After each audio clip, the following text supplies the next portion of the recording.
Let's talk about the election. Anthony Albanese is closer than I suppose many of us really thought to forming a majority government. That's according to the latest news poll. While opposition leader Peter Dutton has signalled that one of his priorities would be challenging woke agendas in schools. Now, it has been revealed that school teachers are being expected to incorporate Aboriginal dancers into maths, and that is despite Indigenous students falling behind in numeracy. Last night on Sky News, Peter Dutton said that he would link funding to assurances from state education departments that they would not veer into an agenda that comes out of universities. The Commonwealth Government doesn't own or run a school, and which is why people ask, well, why I've got a department of thousands and thousands of people in Canberra called the Education Department if we don't have a school and don't employ a teacher. But we do provide funding to the state governments, and we can condition that funding. Peter Dutton says that he thinks there's a silent majority on this issue. He's probably right, but is it going to be enough to sway votes? Well, that'll certainly sway the votes of parents who want their kids to grow up learning how to read and write. We've seen the recent NAPLAN results in Australia, which were very poor. Our kids are not reaching the standards of education they did years ago. We're falling behind a lot of the advanced Asian economies in terms of reading and writing, basic skills that kids need.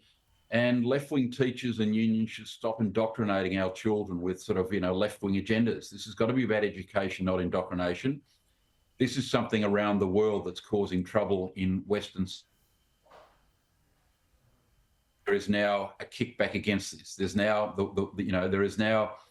the mood is going in the other direction, away from this form of indoctrination and back towards basic teaching and learning. And in Australia, that would be enormously popular amongst parents, Gab.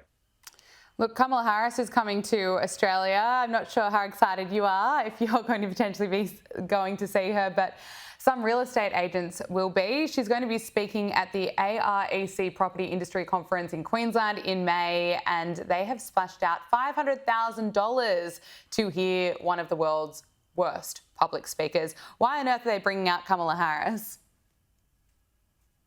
Well, this is some kind of joke, presumably. I mean, she's speaking at a real estate conference, so she knows nothing about real estate. She's never built anything. She's never developed any property. She's never actually run a successful business. She would know nothing about Australian real estate or the building construction industry in this country. She'd know nothing about the Australian economy. She's never been a real estate agent. What is this? Some kind of circus act? This is a joke. This is a joke. This is light relief. I mean, they'll all go and, those thousands of real estate agents going along will just go to laugh at her. I mean, she's got nothing to say that the Australian real estate industry would want to hear. They're burdened by enough already, real estate agents in this country. And, this is a circus act. I mean, seriously. I mean, you get people there who are just going to laugh.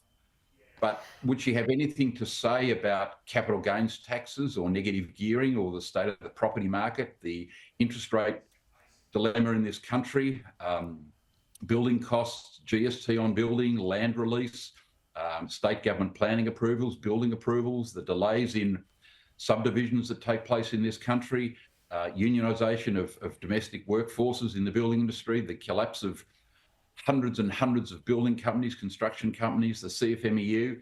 Has she got anything to say about any of those issues to do with the real estate industry in Australia? Zero, nix, nothing. This is an after-dinner speaker.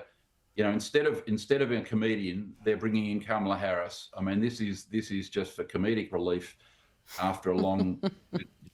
Quite frankly, what a joke! $500,000. What a joke.